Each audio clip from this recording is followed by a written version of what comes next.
Hey, ladies and gents, what's up? Welcome to January 22. Happy New Year. My name is UltimatDjz, and I'd like to welcome you to Teaching Trek, the YouTube channel dedicated to all things Star Trek Fleet Command, and online at STFC.com, where you can check out our podcast as well if you'd like.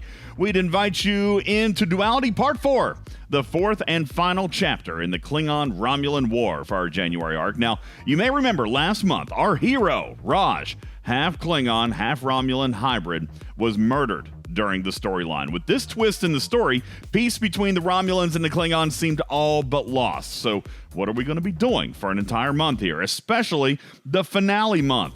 Well, here's hoping the Scopely writing team has their thinking caps on, because the content we're getting could point to an amazing story this month. As we proceed through this month's content, I remind you to leave your comments and your questions in the section below this video, and we'll answer them as we can throughout the coming days. Also, if you're watching this during maintenance, do keep in mind we will be doing our normal installment of Talking in Cars with DJs the morning of ARC launch around 8 o'clock Eastern. That would be 1300 UTC, and you can join our Discord for the official Duality Part 4 Q&A by visiting us at TalkingTrekSTFC.com. Now, let's dive in. First, as usual, new officers to the game, 2 rares, and an uncommon this month. Ooh, no epics. So who could it be? Well, this is why I say that the story could get very interesting. Introducing rare B'Etor and uncommon Lursa, better known as the Duras sisters. The Duras sisters. I'm sure I'm not saying that right. In canon, the Duras sisters were instrumental in the start of the Klingon Civil War. So I'm curious to see what trouble they could be causing in our timeline. The third officer is rare Bael. Now, why does this name seem familiar? Well, she was the Romulan-Klingon hybrid discovered by Worf in a Romulan prison camp during TNG episodes Birthright, parts 1 and 2. She was born of a Romulan prison guard named Tokoth and his lover, Klingon prisoner Giral. During these episodes, her mixed blood was a source of pain and angst for even Worf. And it's interesting that we see her crop up here as an officer shortly after Romulan-Klingon hybrid Raj has been killed. Can Bael fill the shoes of Raj and bring peace to the Romulans and Klingons? Well, I guess that depends on how great her abilities are. Let's start there. Bael is a rare card and of the group Kittimer's Revenge, putting her in the same synergy group as Honor Guard Worf. Kind of makes sense since they were almost lovers at one point in the TNG timeline. Her captain's maneuver, increasing the ship's weapon damage by 25%. So, of course, that's base, so okay. About like that of a common or maybe an uncommon exocomp. Nothing really to write home about. And her synergy isn't given much there either. At max, an extra 5% per side, so a total of up to 35%. Boo. Maybe, it's okay. Maybe her officer's ability will be better, increasing the ship's armor by 200% of total attack. Okay, now this is better. This is like we talked about on one of the most recent podcasts. This ability is an anti-Charvenek. We talked about these new officers having the ability to bust the Triangle Busters. So here is Bael completing the Triangle Buster Busters alongside Martok and Galron from December's arc. Her percentages are the same, maxing out at 1,400%. And looking at her tier requirements, she's relatively light on the badges, and thankfully taking engineering instead of command badges, but pretty consistent with other rare officers in Char count. All in all, the finale in the trio of anti-piercing officers. Next, we're going to look at the elder of the Duras sisters, uncommon Lursa of the synergy group Pride of Romulus. Notice this, a Klingon with a Romulus synergy group.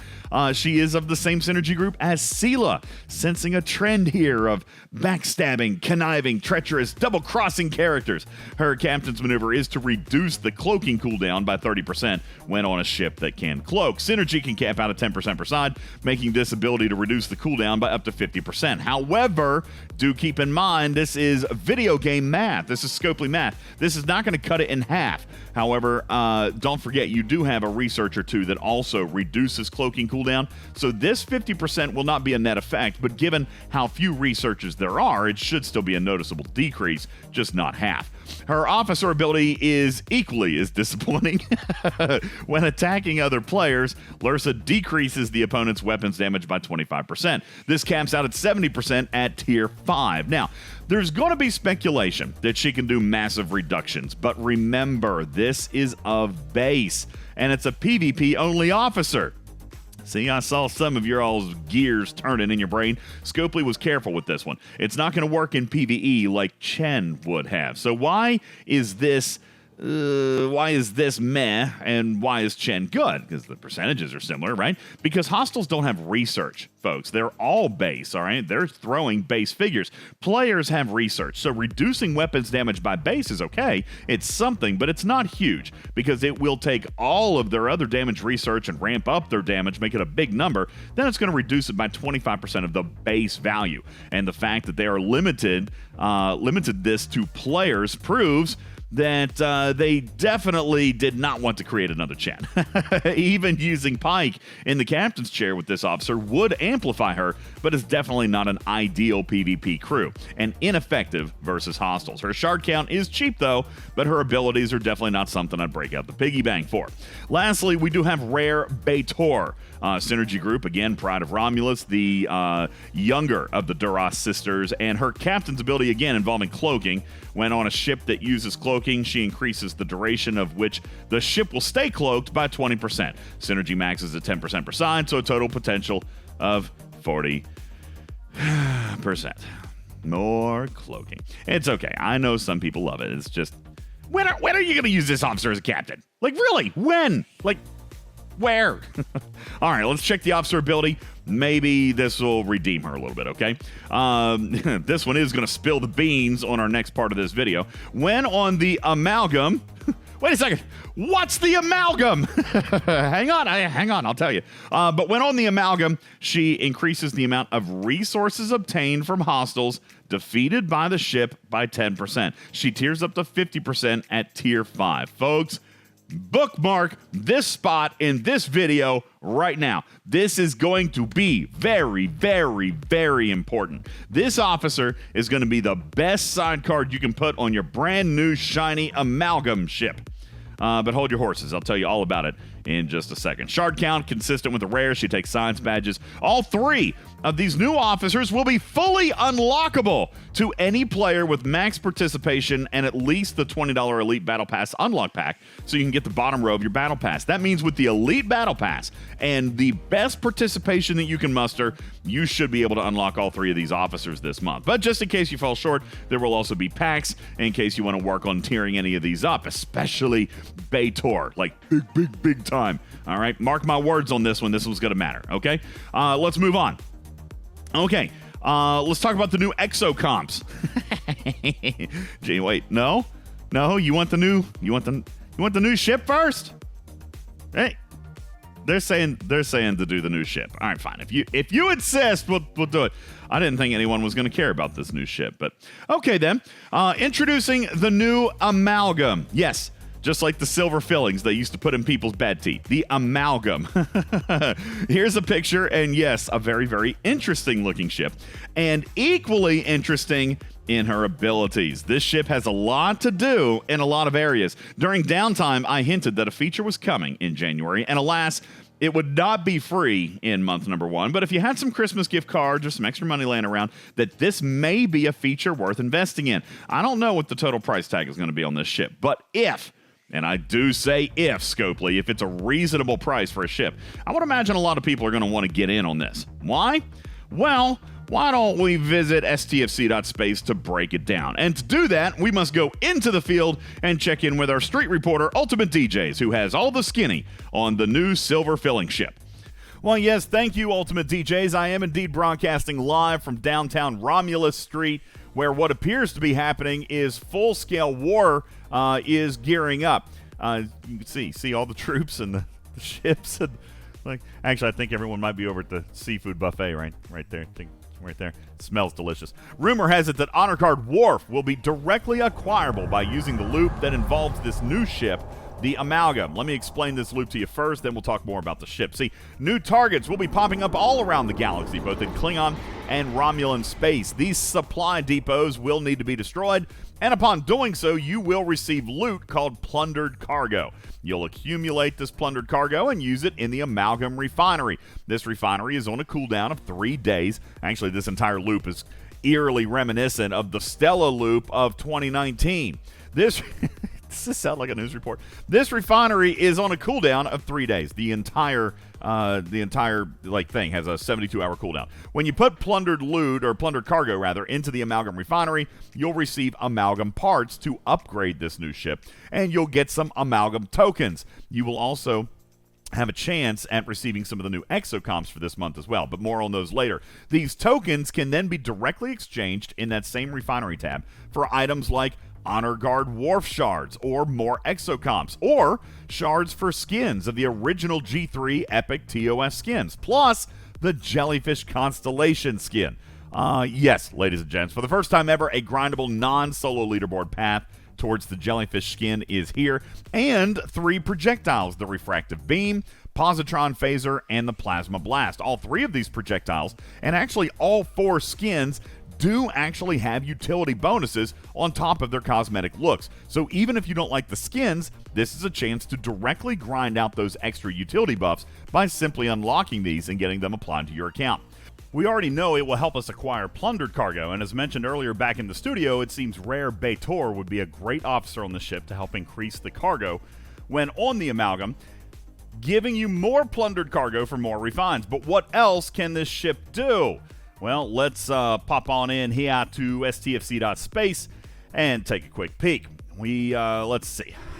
Let's zoom in on this ship's ability. It is a neutral ship. It's a survey ship, which is interesting that we'll be using it to kill hostiles. But how about this? Combat Scavenger.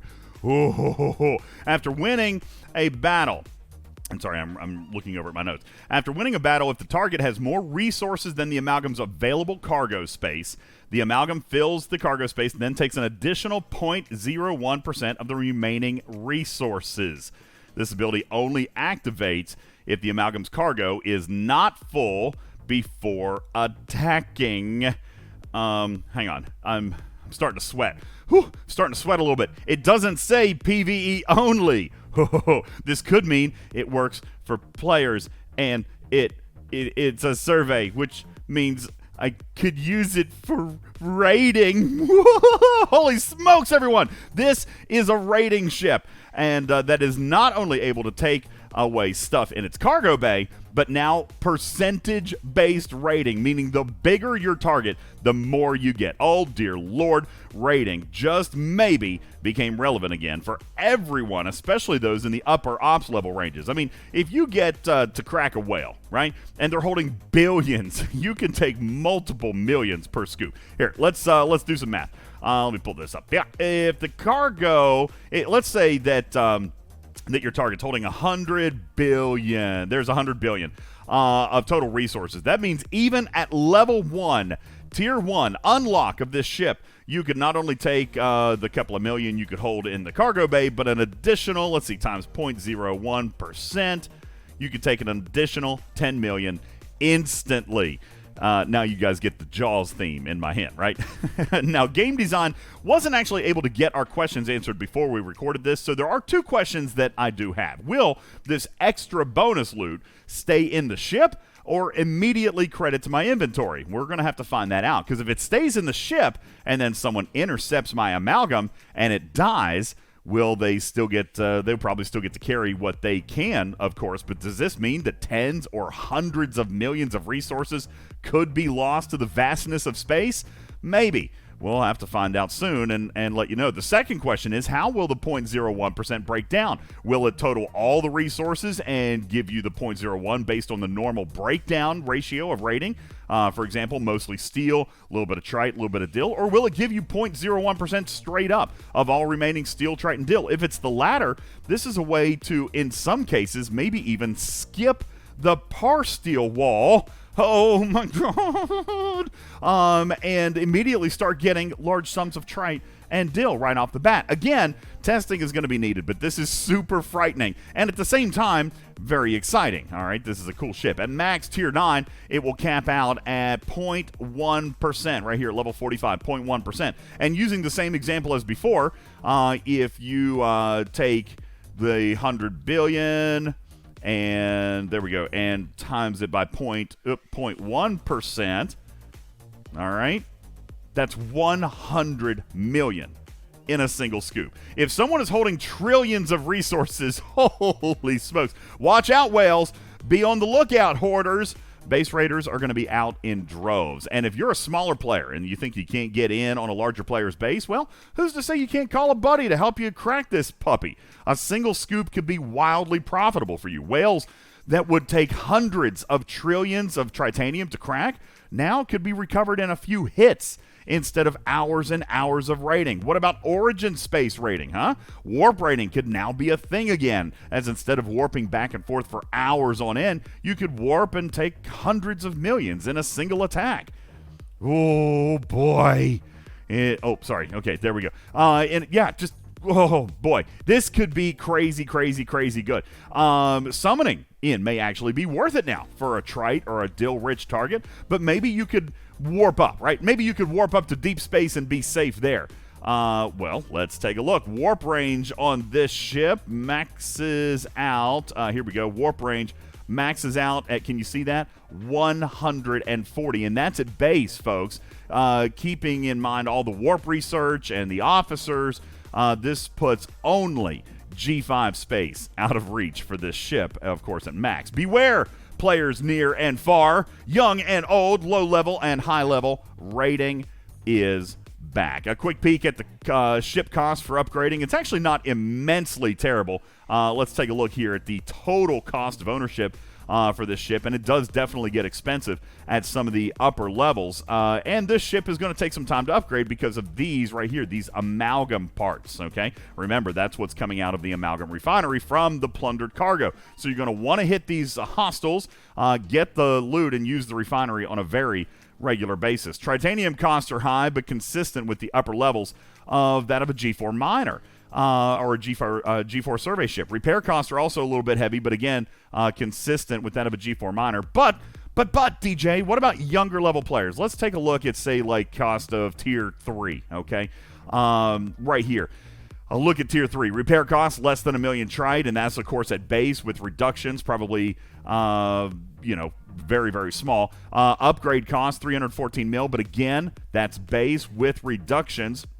Probably very, very consistent for, just several million trite to get upgraded here. But remember, out of the box at level 1, this thing has a 0.01% ability, and that's what we looked at here just a little bit ago. At Tier 3, that would be level 15. It's 0.03%, tripling its effect. But this ship is going to be useful with raiding right out of the box. Warp range, loot bonus, plundered cargo are going to be this ship's best reasons to upgrade, and it's the first survey ship that can cloak.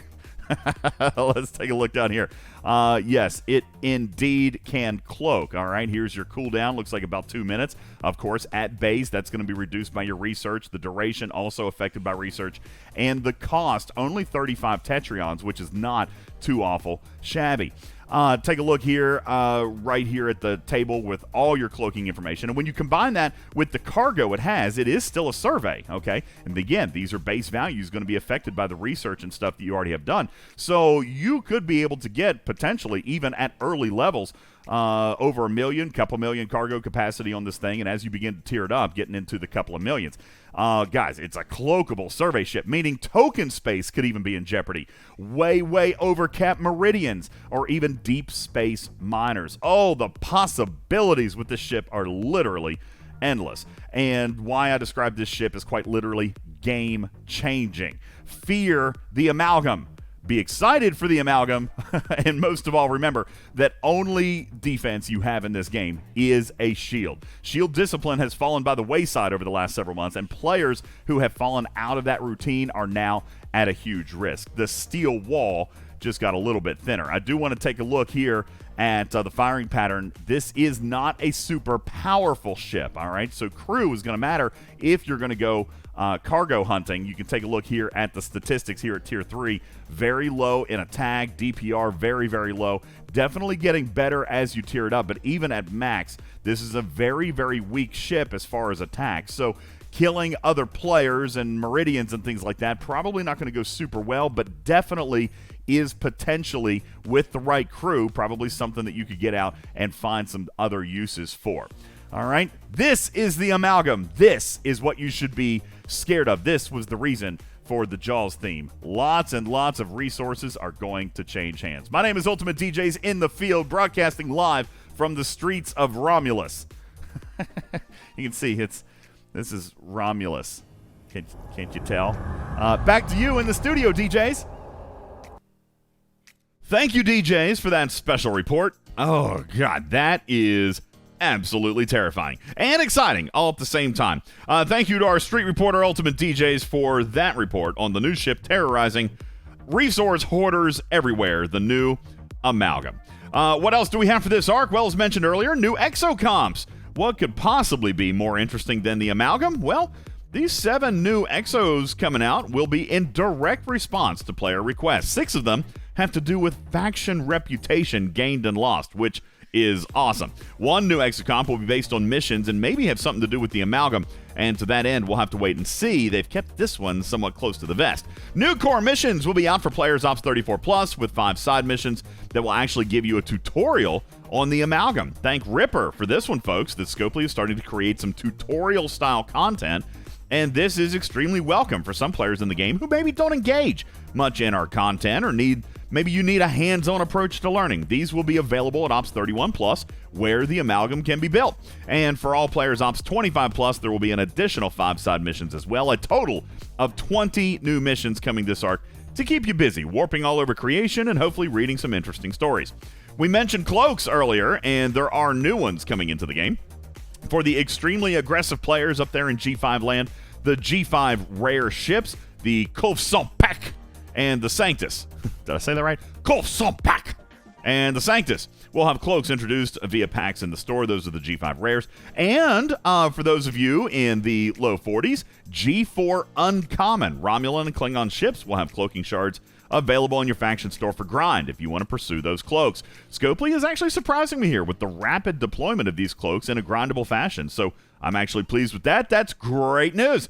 I normally go into events in a later event guide video, but let me just say this one. We've always seen the Battle Pass Overflow event to incentivize players completing all of the Battle Pass events. Well, this month we're introducing something new called the Event Completionist Series, and this event will keep track of trophies that will be awarded in every event this month, including or excluding the normal Battle Pass points events. But every ARC-related SMS and SLB this month will have trophies. Accumulate those all month long and receive extra rewards at the end of the arc based on how your completion rate stacks up against your fellow commanders. It's kind of a cool idea, and I love that there's going to be a way to kind of be rewarded for all the events that you do in addition to their individual payouts. Speaking of payouts, yes, you heard me right. I did say this was the 4th and final chapter of Duality, which means, yay, it's an event store month. All events will be paying out this event store loot called Talon Darsic. Yeah, try to spell that. Talon Darsic is what it's called, and you'll be earning it all month long. Now, I was kind of mocked and teased during our private call with the moderators and content creators about how much of a hard time I gave to the ops team last event store about loot. Well, they didn't tell me how much would be coming this arc, but they did say that they were putting a lot more emphasis on event store loot for solo milestones, which means it should result in more loot payout for all of you if you complete your SMS events all month long. So not only do we have the payouts from the SMS themselves, sometimes they'll just be loot, other times they may have some extra goodies in there, but also the Completionist series, and now the Talon Darsic, the event store loot. Lots of different ways to get paid, and I'm kind of excited, maybe even hopeful for another arc that pays like November did. Plus, this event store will have a few new and a few familiar favorites included, like the Elite Cultivated Mycelium bundle, that's going to be there. Officer shards, resources, materials, ship blueprints, and so much more. Plus, you'll see a few new paired officer bundles going back through some of the higher valued officers of 2021, such as Picard, Beverly Crusher, and 2 of 11. They're going to be in there. And in direct response for some calls from the higher G4 and G5 players that maybe some event stores don't typically carry a ton of value for them, they are introducing a scaled resource and material bundle for Ops 38+, drastically reducing the cost of resources and materials as compared to the event store loot, allowing you to get more of what you need to further your progression. All in all, folks, kind of got to say this arc has a little bit of a feeling of maybe an epic climax. Could Scopely finally have it in them to close out an arc like it deserves? Or will it be like many other arcs of the past, most notably Borg and TNG and TOS? Will the arc fizzle out at the end? I'm hoping not. We do have some great characters with very colorful histories joining the game, and arguably the best ship to be released in the past 12 months. And these costs don't seem to be out of control, with no ops locks on parts or paywalls other than the blueprints themselves. And who's to say that this ship doesn't become grindable in the near future? You know what I'm saying? You never know. So if you don't want to spend on it, that's okay. Something tells me you may not have to leave your officers sitting around doing nothing forever. Just saying. If you're bored, you could always run an Armada and get you some of them sweet blue Armada credits, too. Community, leave your comments. Leave your comments in your sections, or comments and questions, rather, in the section below this video. And we'll get to them as quickly as we can and let us know what you think. Duality Part 4 is the final chapter. It is upon us, and I, like you, am excited at a potentially awesome start to the year of 2022. My name is UltimatDjz. I'm asking you to subscribe to our channel while you're here so that you can get great information and great content on the game as often as we're able to jam it out. Lots of great things happen here on the Teaching Trek YouTube channel. Plus, you could do me a solid. That'd be great. Share it with your team. Means you'll have to repeat yourself less, and we'll get more thumbs up. All right? Click on the big old thumbs up there and give us a like on this video. And if you're feeling super generous, click on the bell so you know about future content that we'll release on this channel. Again, my name is UltimatDjz, your friendly neighborhood cat person, saying meow for now. Love you, meanie. We'll catch you on the next one. Love you. Bye.